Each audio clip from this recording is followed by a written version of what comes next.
6 aprel tarixində NASA'nın Artemis 2 missiyasının heyəti yerdən 406.771 kilometr məsafəyə çatdı. Bu, insanların indiyə qədər öz doğma planetimizdən ən uzaq məsafəyə səyahəti idi. Dərin kosmos radiasiyasının sağlamlığa təsirlərini izləyən təcrübələrlə uçan NASA astronavtları Reid Wiseman, Vincent Glover və Christina Koch, həmçinin Kanada astronavtı Jeremy Hansen, ayın müəyyən hissələrini ilk dəfə çılpaq gözlə tam şəkildə görən və onları birbaşa fotoşəkil çəkən ilk insanlar oldular.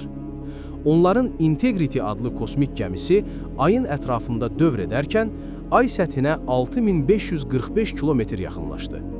Heyət, ayın qaranlıq tərəfində bir neçə meteorit zərbəsinin parıltısını, ay fonunda yer batışını, ört seti və günəş tutulmasını müşahidə etdi. Ən çox məni şoka salan şey onun üç ölçülülüyü idi, deyə Hansen kosmik gəminin pəncərəsindən aya baxdıqdan sonra bildirdi.